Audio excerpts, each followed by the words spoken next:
Hello, neighborhood mystics. Happy spring. I've been looking for a wildflower scene for you. Still haven't found one, but I did find this. A mama and her calf. That's perfect for spring. So what's up this week? It's a fiery week. We've got several things going on, and I brought some cue cards for me and for you. All right. We've got the new moon in Aries, Monday, the 27th. It's time for a fresh start. Aries is I am. So, how are you defining yourself this year in 2017? With all of the Pisces, Virgo, eclipses, and Sun in Pisces, we were working on letting things go so the new us could start to emerge. So, what is the new you about? What are you looking forward to? What are you inspired by? That's the new moon in Aries on Monday. Next, Venus is morning star. So Venus has been retrograde in Aries since early March.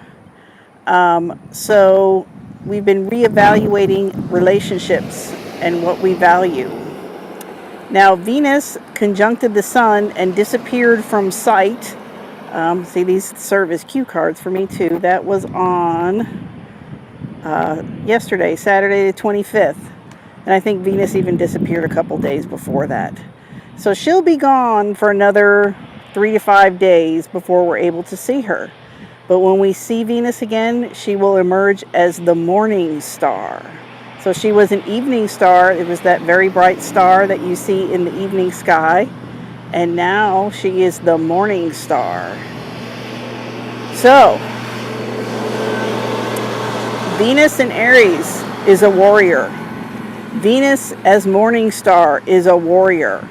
She's still retrograde though. So we've got like double warrior energy. And this is also another beginning. We talked about the Aries new moon. That's a new beginning. So Venus as morning star is a new beginning. Now, she's going to continue retrograde and go back into Pisces at some point. And did I put that on here? I didn't put that on here. But she will go back into Pisces. But for now, when she reappears as the morning star, she's still retrograde. So that's Venus warrior energy, and that can be a little wonky. That can be a little funky. Lada Doncheva described it as Courtney Love is Venus in Aries retrograde. So that kind of warrior energy might be a little out of control. So I think what this Venus in Aries is asking us to do is to take independent action around relationships and values. So you may have had something come back from the past to you during this Venus retrograde, which, like I said, started near the beginning of the month. Old relationships, old business deals, something like that. But it's time for you to take independent action, and not necessarily. We've got the Jupiter in Libra. Considering other people, but this Aries is asking you to take independent action around your values. Next, we have Mercury trine Saturn. That's on Wednesday, the 29th. So Mercury is at the end of Aries. Saturn is at the end of Sagittarius. So this could be sage advice from someone who's been there. Someone who can help you see the bigger picture. Or just, it doesn't have to be someone talking to you. It could be something that you read or whatever. But it's sage advice from someone who's been there. So it might be someone who says, don't sweat the small stuff, and what you're sweating right now is small stuff.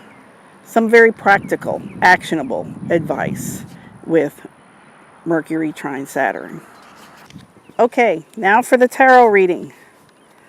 The cows have moved on, so I moved. And I apologize for the bouncing camera. It's windy out here. All right, so the first card I'm going to pull is in order of what we were talking about. And I only have so many hands here, people. So, new moon. New moon in Aries what card do we have that's going to tell us, oh my gosh, I don't have enough hands. What card is going to correspond to this new moon in Aries? Okay, it's the Ten of Wands reversed. So, this is an ending and a beginning. That's what I always say with the tens. The tens are endings and beginnings. And on one hand, something's ending, but on the other hand, that allows something to begin. So you can either, with this card, you can either feel overburdened and ready for it all to be over, or you can be excited about having a year behind you and making a new start. With it reversed, I would say that there's something working behind the scenes a little bit. So it's like you're not quite ready for the big debut, but you're definitely you're backstage and you're getting ready to take your mark. Let's put it that way. Okay. So for the next card, the next thing we're going to talk about is Venus as Morning Star. Let's see what we pull for that. We've got the Chariot. So this is about setting your direction, setting your focus, setting your sights, aiming toward the goal. I put this, see that ship on this card? That's a trireme. I put that on this card because these ships, they were Greek ships, and they were like our modern day destroyers, I guess. I don't know that much about our military ships, but anyway, these ships could move in a straight line really fast, and they could just totally ram into another ship and destroy it. So that's why I put that on there. You see, that's also, we have the Falcon that is diving. So it's like you pick your goal and you move really quickly towards it. So this is for Venus as Morning Star. So things should be coming into focus now.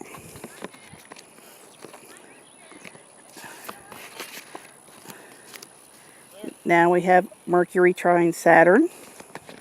Okay, what's up with Mercury trine Saturn? We've got the Queen of Cups. So this is nice. This is some water. This is some ease. This is some relaxation and letting things flow. Kai Pacha in his last Pele report was talking about how there's a lot of fire and all these goals and everything are great, but what we need is a little water. So here's the little water with that Mercury trine Saturn. You're going to get this sage advice, which might be back off a little bit and enjoy things, especially because it's spring. So why wouldn't we enjoy things? And then lastly, this is the surprise. The surprise of the reading is the X Factor. I did this last week. I don't know if anybody saw it because I don't think people liked my video last week. I was just being camp and over the top, and I thought it was fun. But I get it. Humor, you never know how other people are going to take it. But I think I'm going to try this from now on. The X Factor. So this is the hidden factor, the surprise element, the what if you will. The what if. So the reading's looking one way, and then we pull one X Factor card that says, what if? Okay, so what if, the King of Cups. So we got the Queen of Cups, and we got the King of Cups. And the deal with the X Factor is you're going to interpret this card. So take a look. Love is the answer. You can look at it more closely on my website, quickcardreading.com. Look up King of Cups. There'll be a very large image of it. You can study it. So what is this X Factor for you? What is this what if card for you? Write it in the comments. Let everybody know, how are you interpreting this card? Because the thing is I want you guys, that's why I call you neighborhood mystics. Because everybody can do this. Everybody can read. So the way you learn is by doing. So here you go. What do you see in this one? All right, neighborhood mystics. See you next week.